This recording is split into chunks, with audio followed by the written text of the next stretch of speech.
Bonjour à tous. Nouveau quintet flash ce mardi, direction Dieppe, à l'occasion du prix de Sussex.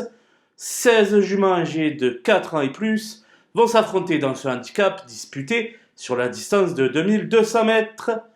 Elles sont nombreuses à pouvoir briguer une place dans la bonne combinaison, mais pour ma part, deux concurrentes du bas du tableau me plaisent tout particulièrement. Et on voit ça tout de suite avec mon analyse.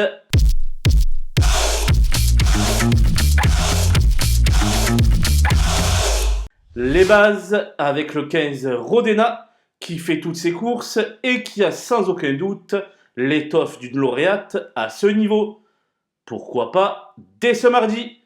Le 14 Jolie Corbeau fut très malheureuse le 17 juin dernier dans le quintet remporté par l'Orne.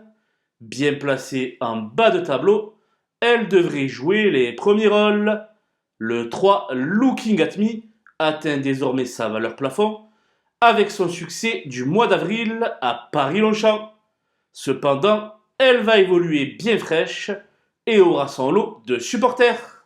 Les opposantes avec le 2 Nassandre qui doit être estimé par le handicapeur qui lui a affublé une valeur assez haute pour son coup d'essai.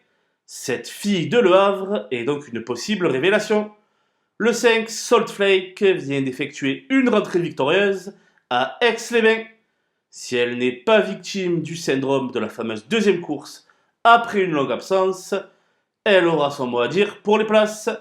Le 7 Tarajal accumule les échecs cette année, mais revient quasiment à la valeur de son dernier succès. Elle peut donc jouer les troubles faites dans cette épreuve ouverte. Le 11 Asimria a beaucoup mieux couru que ne l'indique son classement en dernier lieu. Mise au point par un habile entraîneur, je pense qu'elle peut pimenter les rapports du quintet. Mon coup de poker sera le numéro 10 Clair de Lune, qui n'a qu'un seul parcours dans les jambes, mais qui dépend d'un entraînement redoutable. Elle semble autant difficile à retenir qu'à éliminer. Les outsiders avec l'as Wild Pensy, qui a radicalement échoué pour son premier handicap, mais qui est délesté d'1 kilo. Elle est à conseiller pour une place en bout de combinaison. Le 8, Lorne, s'est plaisamment imposé dans un récent quintet clodoaldien, mais la sanction est assez lourde, 7 livres de pénalité. Pour une petite place jugée sur sa grande forme, le 4, Rika Delavis, a vu également sa valeur flamber ces derniers temps. Elle n'a plus vraiment de marge, mais la 5e place ne lui est pas interdite. Le 9, Matorigold, n'a jamais été vu à une valeur aussi basse, mais le 16 dans les stalles n'est pas un cadeau. Ce sera certainement tout ou rien. Le 13, Diane Star, est une infatigable baroudeuse qui va cependant trouver la distance trop courte à son goût. Sans en faire un interdit, il y a d'autres candidatures préférables à la sienne.